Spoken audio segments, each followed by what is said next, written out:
But ladies and gentlemen, take a good look at these two kids because you're going to see a lot of them. And they're going to say, here they come and yonder they go. They come on like we the people and go off like gangbusters.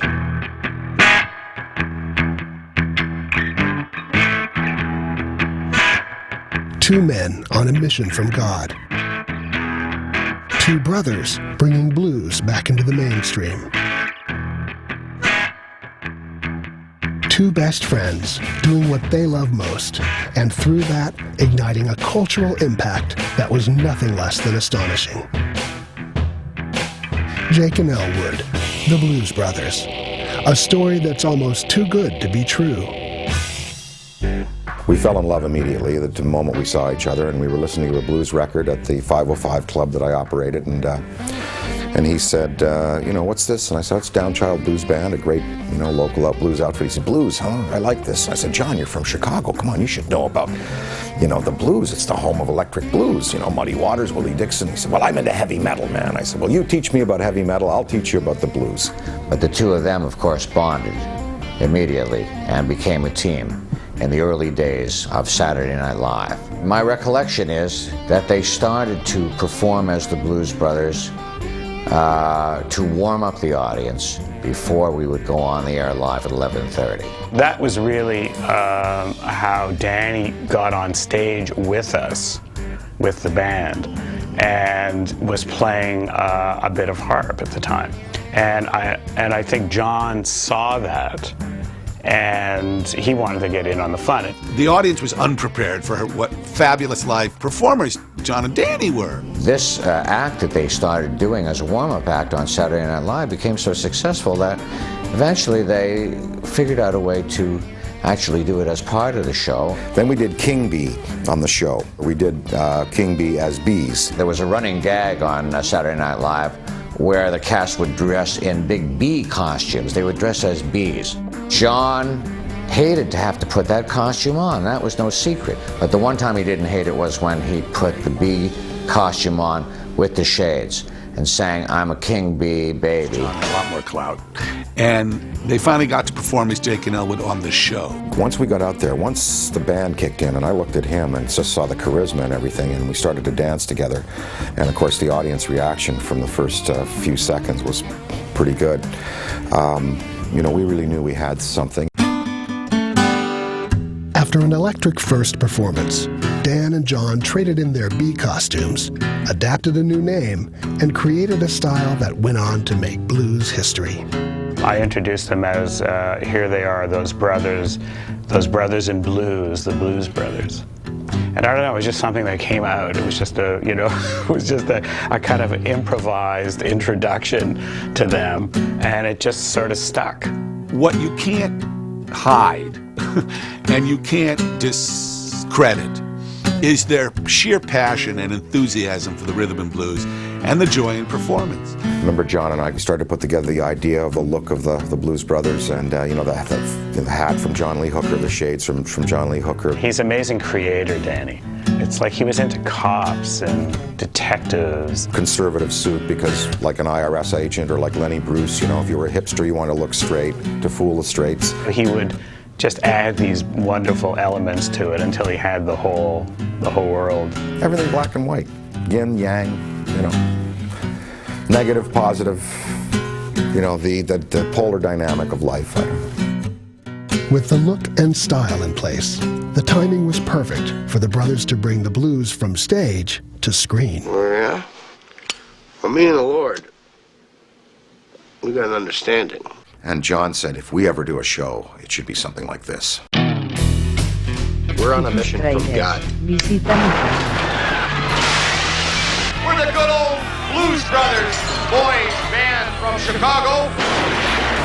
the women. How much for the women? Who is that girl? Jake, I gotta pull over. The movie was a big endeavor and put together very quickly. We were in production before we had a budget. In fact, I remember that terrible day when we'd been shooting 10 weeks or 14 weeks in Chicago, and Ned Tannen back at Universal Studios announced that our budget was $12 million. And I remember Bob Weiss turning to me and going, Gee, I think we spent more than $12 million. When the Blues Brothers movie came out, you know, they got in a lot of trouble because it was a $30 million movie. And at that time, that was a lot of money. Anyway, on the Today Show, they asked John square about it. Like, don't you think this is ridiculous and indulgent to spend $30 million on a movie? And John said, well, I don't know, they spend $30 million on nuclear missiles. There's not one laugh in that. Oh, yeah, John, good answer. One black suit jacket. There's a look to Jake and Elwood. One pair of black suit pants. Like the Marx Brothers. The Marx Brothers, they have very definite looks. One pair of sunglasses. The costume designer can't design costumes without knowing who the character is. One hat. Black. They had so much pride. They had so much pride about their music. So let's have them look good, even though they lived in that hotel, that horrible, horrible, horrible hotel. How often does the train go by? So often you won't even notice it. They may have slept in their clothes, but as far as I was concerned, they woke up with them pressed every morning when they got in the car. It's 106 miles to Chicago. We got a full tank of gas, half a pack of cigarettes. It's dark, and we're wearing sunglasses. Hit it. Part of the joke of the Blues Brothers was size. The distillation of my concept of the Blues Brothers can be in Dealey Plaza, where the masses of the law are just congregating, this huge concentration of power and military might coming down on these two little guys in the elevator, you know. Can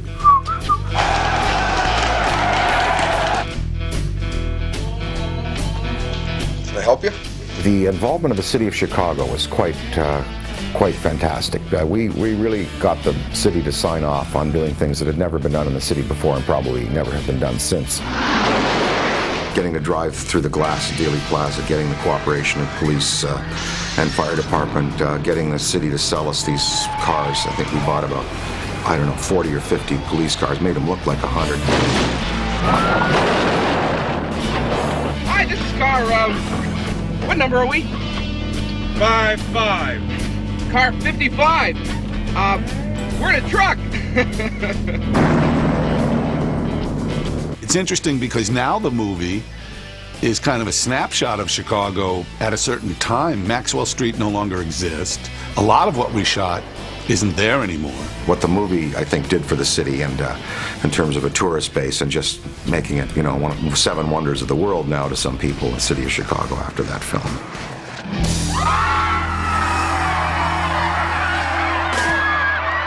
Okay, man. We'll take these axes. Naturally. And as usual, I gotta take an IOU.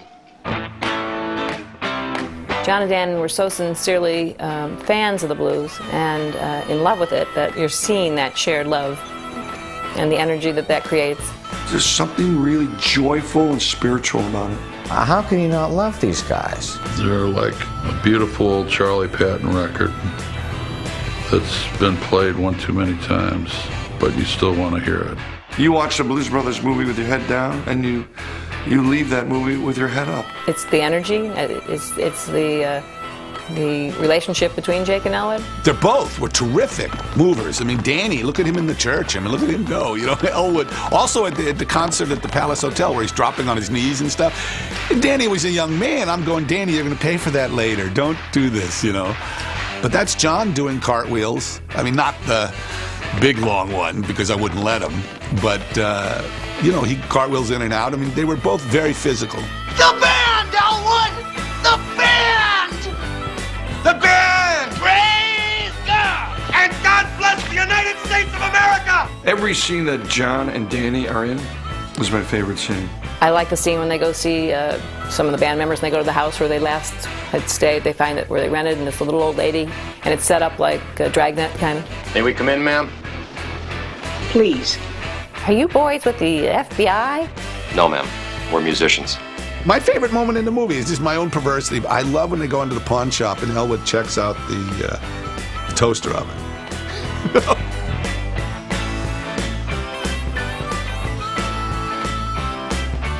I guess the great moment for me is when he takes his glasses off. The only time in the movie you see his eyes. Does that little eye thing, you know. The mugging was just unstoppable. It was so funny. Oh, Jake. He kisses Carrie and then shoves her over, and it's, let's go. Let's go. That cracks me up. Blues Brothers, the movie, wasn't only a phenomenal box office success. The characters, the setting, the music struck a chord that transposed the screen and became a worldwide sensation. Yeah, we took a road trip all the way from Buffalo, New York, which is 450 miles away, just to see the Blues Brothers. All of the great blues acts are here, and it's really funny. The music was just phenomenal. It's classic. The two underdogs who overcome unrelenting odds to succeed in saving the orphanage. It's what America's all about. It is America summed up in a single film.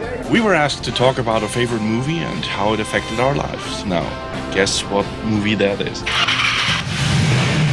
I love that sound. How many times have I seen the Blues Brothers? 5, probably 5, 6, yeah. 10 times. Probably about a dozen. At least 10, 20. 20, 25 times. 30, 40 times. 50, probably at least. I can't even count how many times I've actually seen this film. The Blues Brothers gave us a new way of talking, dressing, new merchandise, the style, the sound-alikes, and the look-alikes, all wanting to be like the Blues Brothers. I've been in Israel, in Tokyo, in London, in Orlando, Florida, where suddenly Jake and Elle would walk up to me. Grab the briefcase, the handcuffs, at the knuckles. We even got the Timex digital watches here, like they got from the 70s with the infrared on it. Keeps perfect time, too. Jake and Elle Wood, the Bluesmobile, the shades, the look, the style, and perhaps the greatest impact of all was felt in the world of music. They just made it more accessible. They made the blues more accessible to a lot more people. All the cats were in it, Ray, and everybody was in it. Nobody did more for the blues than the Blues Brothers. Nobody celebrated Muddy Waters. Who was putting Aretha Franklin in a major motion picture? Who brought Ray Charles and James Brown back? The Blues Brothers. It was Jake and Elle Wood who stepped out and said, no, we've got to have the real people. We may be entertainers, but we got to have the real band. We got to have Steve Cropper. We got to have Matt Guitar Murphy. We got to have the real deal out there. And it was because of them that blues music had a revival. Thank God for the Blues Brothers because they brought them out. They brought them out and said, hey, wait a minute, we're not dead. We're still here and you're playing our music. I think anybody that watches the movie will want to know more about blues, more about the music, more about the people and the history. The careers of these performers were revitalized in so many cases. James Brown, in his latest book, gives them full credit for giving him another lease on life and career-wise. Through Dan Aykroyd and John Belushi, I got to work with some pretty extraordinary people.